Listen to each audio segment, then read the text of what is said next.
Okay, so now we're going to have the last seminar of the day. So it's a pleasure to present to you Juan Calderon Bustillo from University of Santiago de Compostela. So please, Juan, the stage is yours. Okay, thank you very much, Luis. Thank you very much, everyone, for attending this talk, being the last of the day. And apologies for not being physically there. I mean, the conference coincided with the only 2 weeks I need to teach this semester. So it was that unfortunate.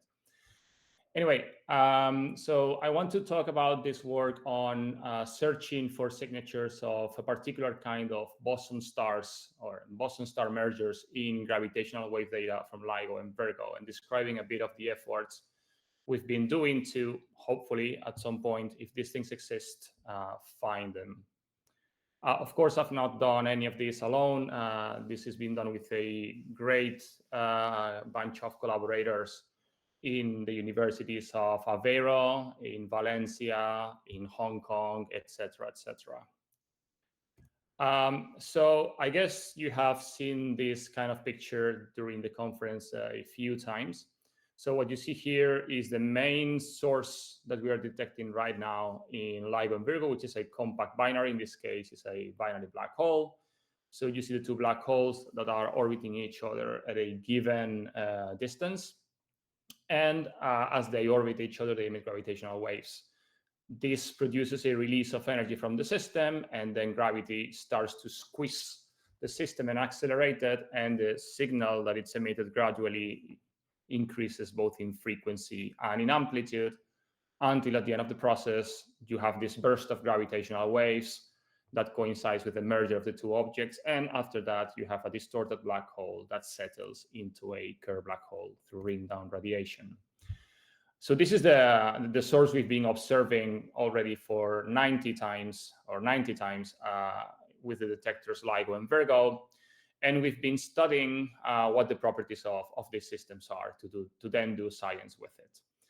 The process we follow to obtain those parameters is the following. We have data on the left, then we have what we call templates, which are nothing but simulations or calculations of the strain, the gravitational wave strain one expects for each type of black hole merger or compact merger with any type of masses, spins, distance, etc., you name it.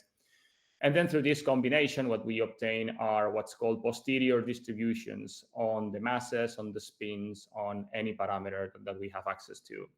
What you see here, for instance, is the measurement of the two masses of our first detection, 150914, which is around 36 solar masses for the bigger black hole and 29 for the smaller.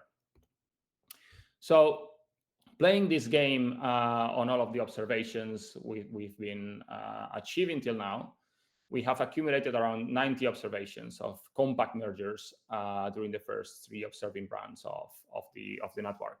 So you can see them here beautifully sorted as a function of the masses. So you have at each point of this plot, each of the compact mergers we've been observing, you have the two masses that merge into each other, you have the final mass that they form at the end, the final black hole. Out of all of this talk is going to be about these 3 events in here. So the most massive ones that we have found to date.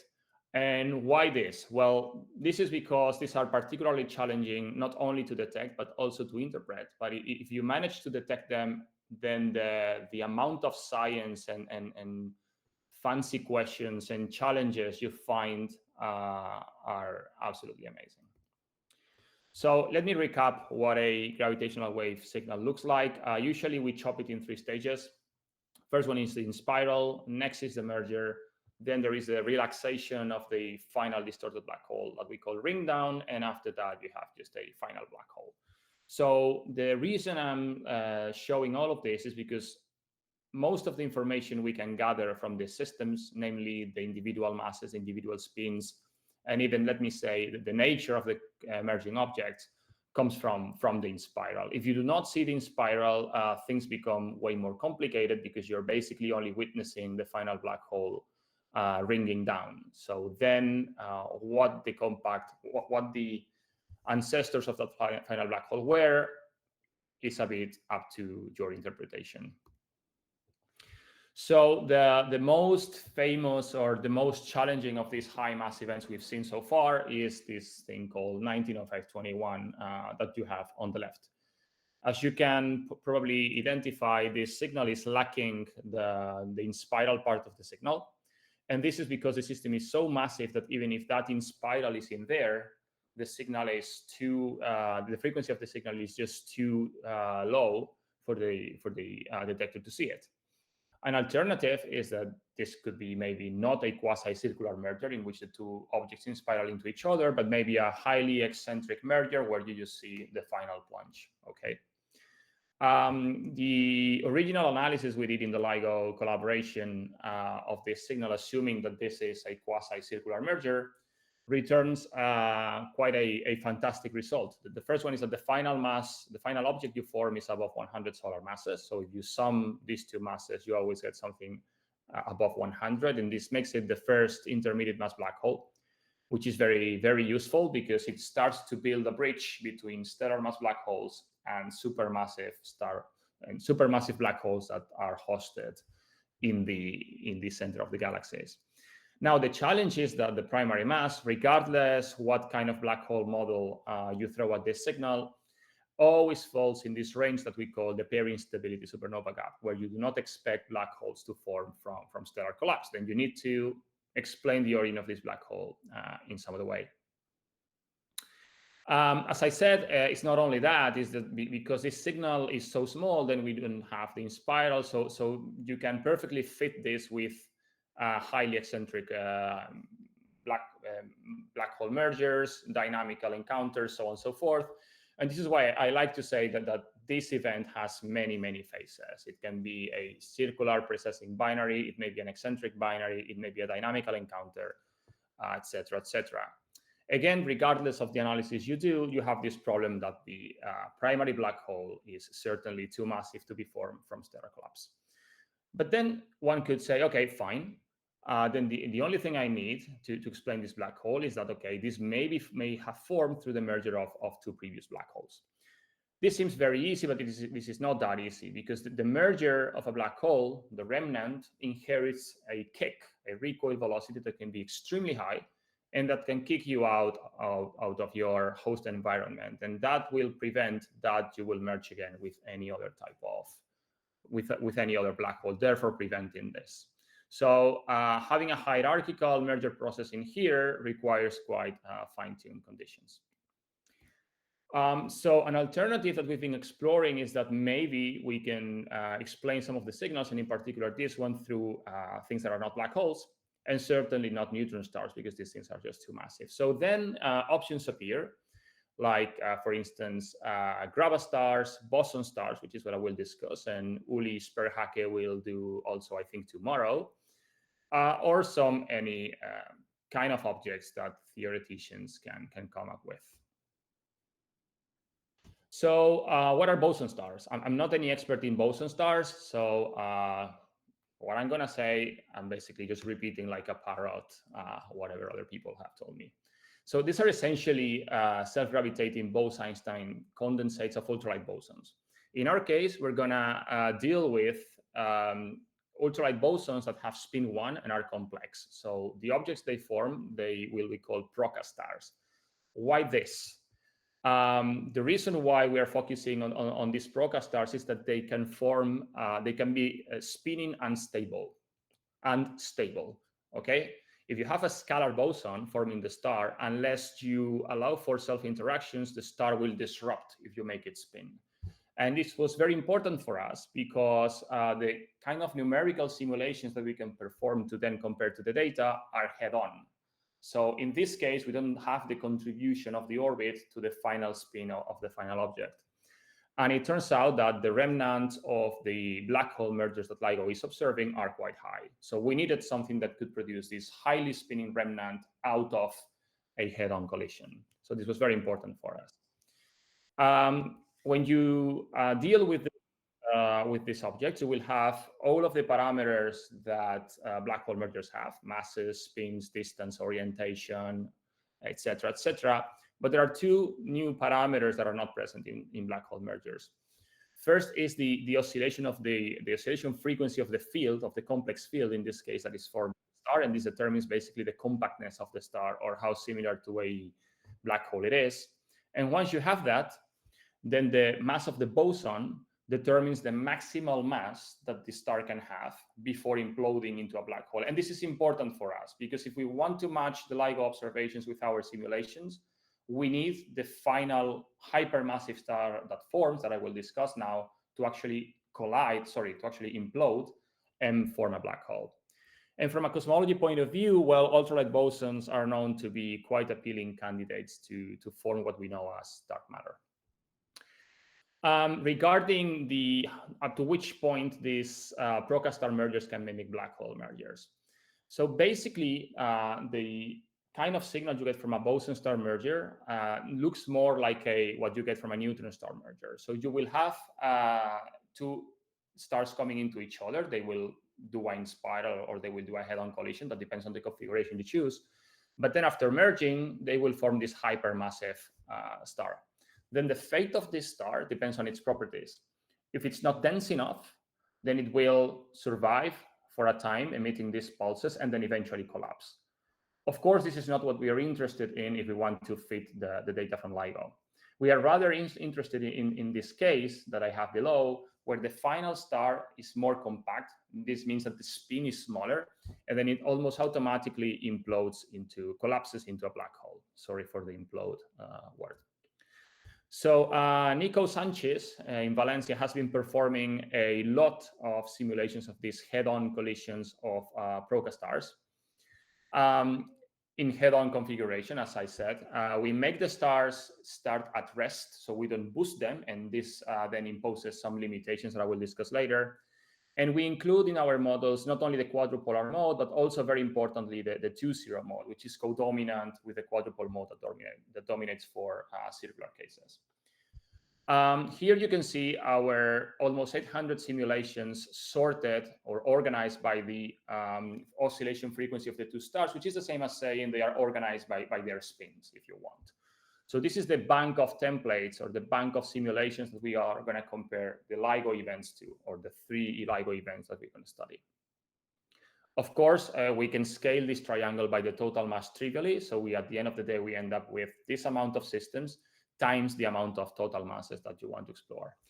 Also, Raimon Luna, now in Aveiro, is designing what we call a continuous waveform model out of these simulations that then can explore any possible kind of combination of omega-1 and omega-2 and not limit us just to a few points in the parameter space. This is how the waveform looks like when you vary the frequency of the two stars at the same time. So we are having equal frequency and equal mass stars in here. And what you can see, well, is that you vary the frequency of the signal a bit, and you vary also the relative amplitude of the different peaks, basically because you're varying what happens to the final, let me call it, hypermassive star that is forming. So the strategy we're going to follow is the following. We have GW data, and then we have black hole merger templates, because we want to perform model selection between black hole mergers and boson-star mergers. And doing these two comparisons with our black hole model and Procastar model, then we can extract not only the parameter estimates for one and the other model, but also the main number we are interested in, which is the evidence, so the relative probability of the black hole model versus the Procastar model. I just want to highlight here that while we analyze the gravitational wave strain for the case of black hole mergers, we found that we can basically do the same. It's an equivalent analysis, but using the Neumann-Penrose scalar, which implies we take two derivatives of the data, and that prevents us from having to undergo a complicated process of integration of our simulations in order to get the strain. But the two analyses are completely equivalent. So the events we are going to analyze are the following. 190521 is the one I mentioned before, which is the one that is most significant of the 4 that I'm going to discuss, not only in terms of its scientific significance, but from the point of view that statistically is a very significant event. So it outstands a lot from the background. Then we have these two other events, which are GW200-220, which is part of the GW-TC3 catalog, and GW190426, which is a lower significance event, but it's nevertheless published in some of the what we call sub-threshold catalogs. And then as an extra, we have this weird event that we found on a search dedicated for heavy black hole mergers or heavy sources, let me call it like that. This has not been published as an event, but as a loud trigger that we are investigating. The statistical significance of this event is much larger than that of these two, but this is extremely for us because it basically exceeds the capabilities of the waveform models, the black hole waveform models that we have right now. So as of now, it's not been ruled as a gravitational wave detection or anything, but it's not confirmed as an event. So of course, in this situation, it was super tempting to just throw the ProCastar merger models at it. So after performing this analysis, I just want to show you for pictorial purposes how, for instance, 190521 looks in the three detectors as compared to the black hole merger waveform that best fits it and the corresponding ProCastar waveform that fits it best. So the conclusion you can get from here is that the two models are going to actually fit the data very well. So at the very least, there will be a degeneracy between the two models. We will not be able to tell whether 190521 is a black hole merger or a ProCastar merger, which is very interesting on its own. Then this is also how this weird event that I mentioned looks. So basically, it's very loud in the Livingston detector. And you can see also that the two models are doing comparably well, but the two waveforms are actually different by eye. So I told you that we can extract the parameters of these events under the hypothesis that these are ProCastar mergers within our parameter space. So of course, very interestingly, the spins are larger than 1 because boson stars can do this. They do not have a singularity. Now, the distance that we get is much smaller than the one that we get under the black hole merger paradigm. So for instance, for 190521, the distance released by LIGO is around 5 gigaparsecs. And this is 0.5 gigaparsecs. The reason for this is that the speed at which the ProCastars are merging is much smaller than that of the black holes in a circular configuration. So then the luminosity is smaller, and you need the event closer to produce the same signal. So an alternative to try to get a better distance, not a better distance, I will explain now then next why we would want a larger distance, is to, for instance, boost the stars, which is something that Nico Sanchez is investigating as of now. Because of this smaller distance, then the source frame masses are much lighter than in the LLVK case. So in our case, we get something like 100 solar masses for each of the stars, while for LIGO, things were around 80 and 60 solar masses for 190521. And these three events, the ones that are published, let me say, point to quite similar boson masses, which is very, very interesting. Now, you can measure whatever parameters you want, but if your model does not actually fit the data or is not preferred by the data, then those parameters are worthless. So what I'm showing here is what we call the base factor, or the relative probability of the PROCA model versus the black hole model for each of the individual events. So what you see here is that 190521 and this weird event have a mild preference for this model. It's a 3-to-1 and a 7-to-1 thing. So you will never be able to call a detection or anything like that. But at the very least, we are seeing a degeneracy. Then, sorry, these things are swapped. So 190426 strongly rejects the ProCastar model with this red factor. I just flipped them without any intention.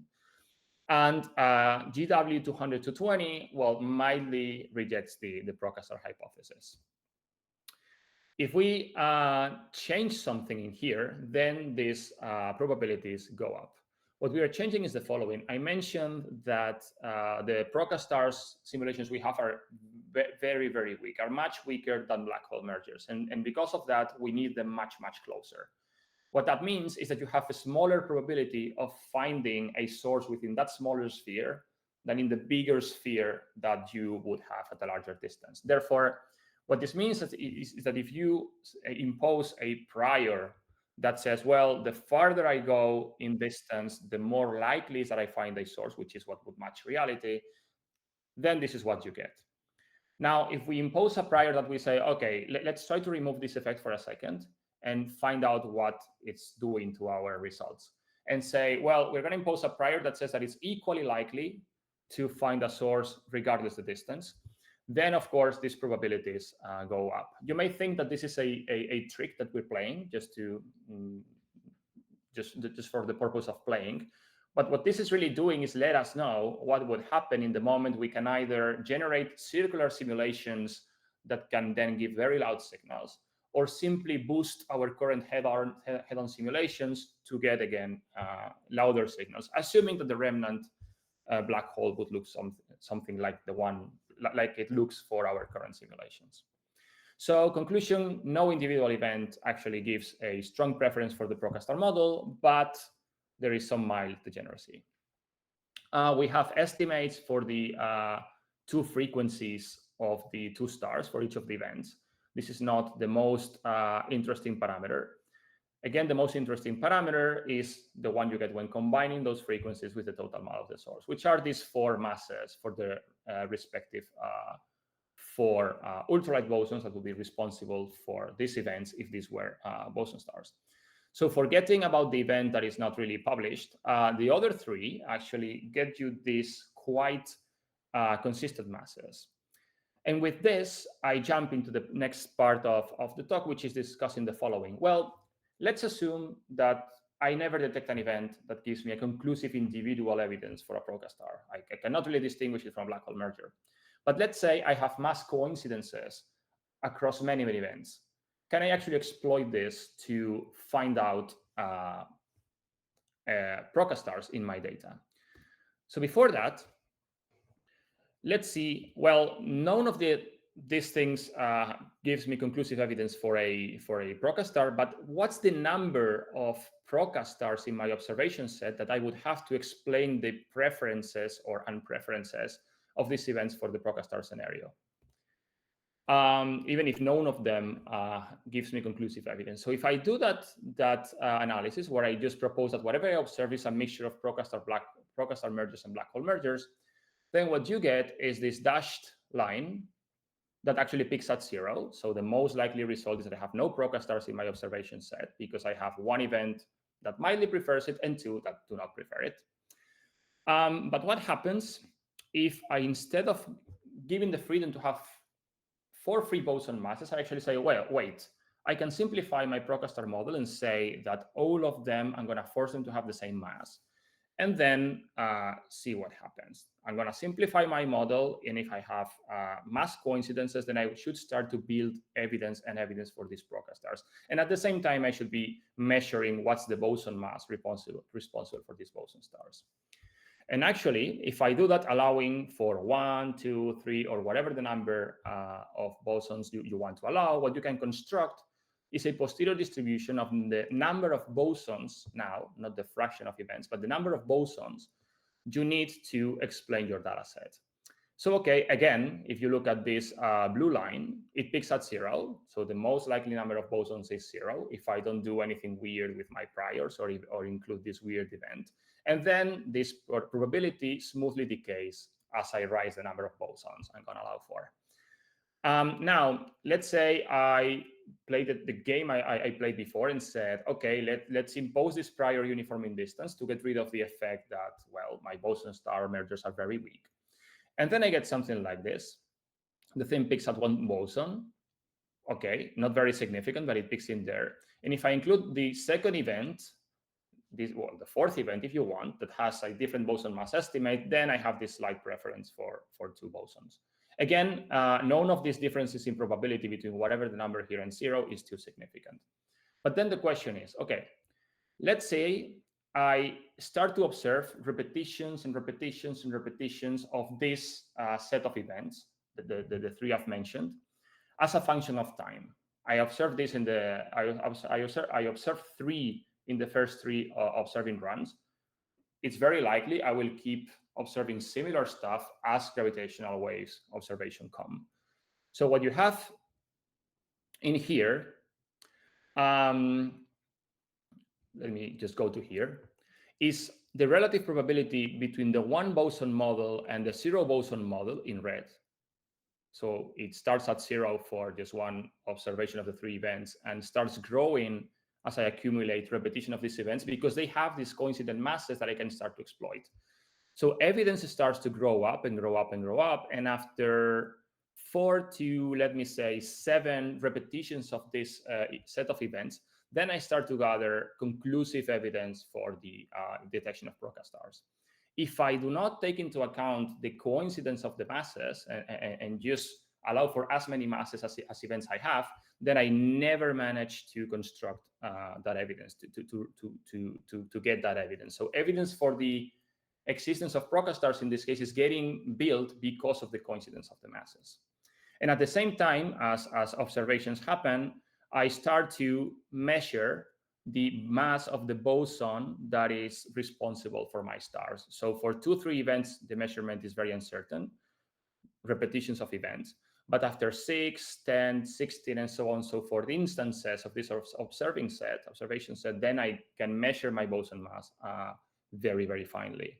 If I include this other event that has this different boson mass and I add it to this repetition of events, then I, well, build evidence for 1 versus 0 bosons, for 2 versus 0 bosons, and I also start to measure both masses. So the mass of both bosons. So this is starting to look something like using gravitational wave detectors to do some particle detection, which I think is quite cool. I'm going to skip the last part of the talk, the last 2 slides, which involve what happens when we vary the relative phase of these complex fields that form the stars, which basically produce a change in the signal that can sometimes serve as a smoking gun, and just leave my conclusions in here. So thanks a lot for your attention, and if you have any questions, I'll do my best to give you answers. So let's first thank Juan Bustillo for his very nice talk.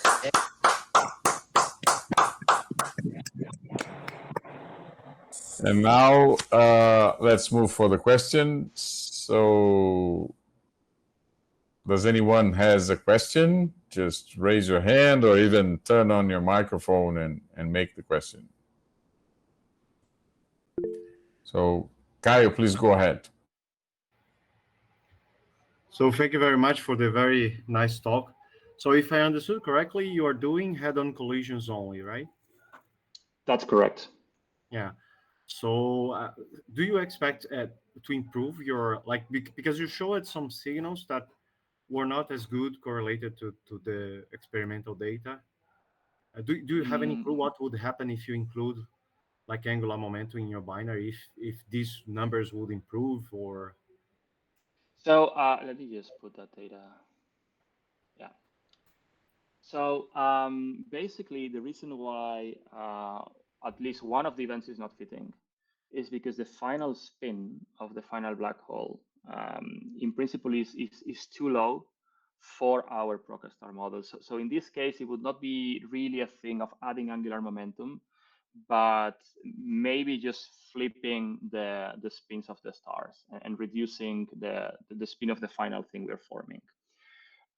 If we include angular momentum, what's going to happen? I have to say I'm not very optimistic about the including angular momentum thing, because what you will cause, I think, I'm not an expert in procastar phenomenology, is to increase the spin of whatever is getting formed at the end. And this will make the final star more, like, less dense, and this will make it survive for longer time.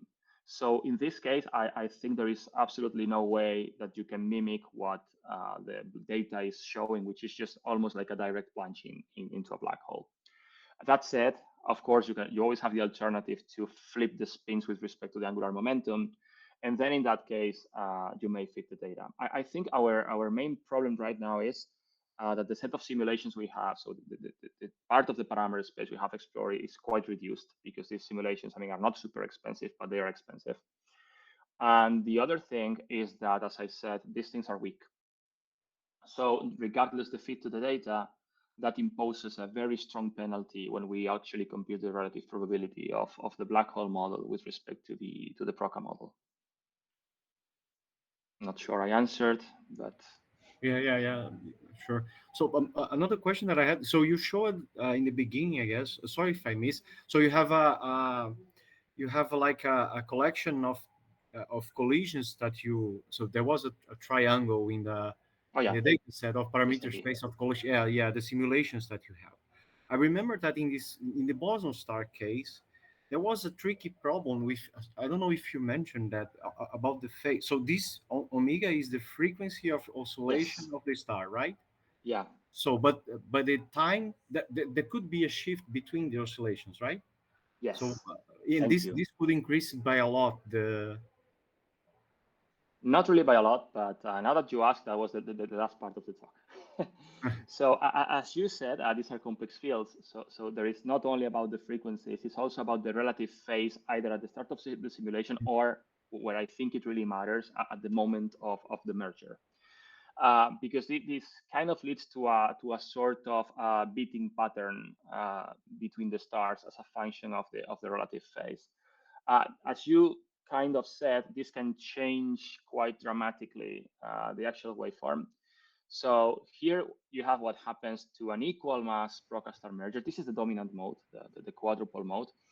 And the Mhm. thing does not vary much as we change the relative phase of the stars. Now, when you have unequal masses, and so which is the same as unequal frequencies, and so the two things actually are evolving, let me In say, phase, right? independently. So basically, it is more difficult to the change in the phase at the beginning really produces a change at the end. As you said, the waveform can vary a lot. I mean, it's not an order of magnitude in amplitude, but can vary a lot. And not only that, as some of you may know, if you have equal masses, the even m harmonics, so m equals 3, m equals 1, and so on and so forth, are suppressed for black holes because there is no way to distinguish between left and right in the system. Now, if you have a phase, then you can tell that you have one phase on the one side and one phase on the other. So there is this distinction between left and right, and that actually triggers the 3-3 modes, even for the equal mass case. So this is I wouldn't say this provides a lot of power, but this proves your point that you can change the signal actually qualitatively. And also in terms of the amplitude, when you go to the Fourier domain, yes, some cases are dramatic. So for instance, if you compare this case where the relative phase is, I think, 10 pi over 6 or something like, no, this is the zero case actually. And you compare to this one, well, there is the signal at the merger here is totally suppressed, whereas in here it is maximal. So yes, sorry that I didn't say that before.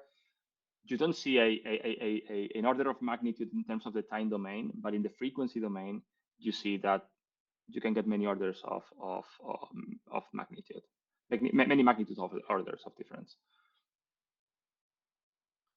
Okay, that's very interesting. Thank you very much. No worries. Thank you. Okay, thank you, Kai, for your questions, and thank you, Juan, for your answers. Are there further questions? If there are, please go ahead. Either raise your hand or turn on your microphone. If there are no further questions, so let's thank Juan Bustillo again